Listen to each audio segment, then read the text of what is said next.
आणि बातमीपत्राला सुरुवातीत आपण काही सविस्तर घडामोडी जाणून घेणार आहोत। त्यासाठी जाऊयात थेट कांदिवलीमध्ये। कांदिवली लिंक रोडवरती मराठी सक्तीच्या विरोधात रिक्षा चालकांनी रिक्षा रस्त्यावरती थांबवत आंदोलन सुरू केलंय। त्यामुळे वाहतूक कोंडी झालेली आहे। गेल्या 20 मिनिटांपासून लिंक रोडवरील वाहतुकीचा वेग मंदावलाय। प्रवाशांसह वाहन चालकांना मोठा मनस्ताप सहन करावा लागतोय।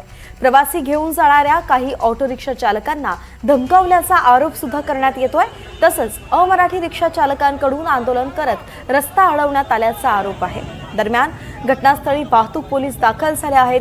परिस्थिती नियंत्रणात आणण्यासाठी प्रयत्न सुरू आहेत। हे दृश्य आपण सध्या पाहतोय। कांदिवलीतली ही दृश्य आहेत। आपले प्रतिनिधी विशाल पाटील आपल्या सोबत जोडले गेले आहेत। विशाल, नेमकं काय प्रकार?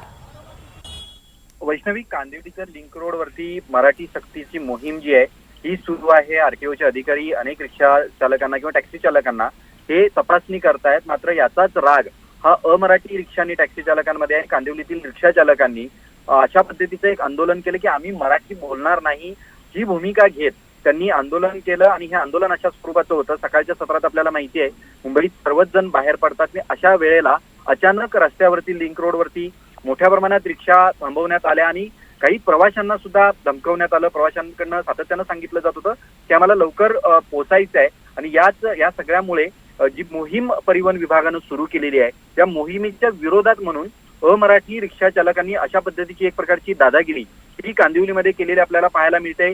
या घटनेची माहिती वाहतूक विभागाला मिळाल्यानंतर वाहतूक विभाग तात्काळ त्या ठिकाणी पोहोचला आणि ही परिस्थिती नियंत्रणात आणण्याचा प्रयत्न केला। मात्र या रिक्षा चालकांची मुजरी ही कायम होती।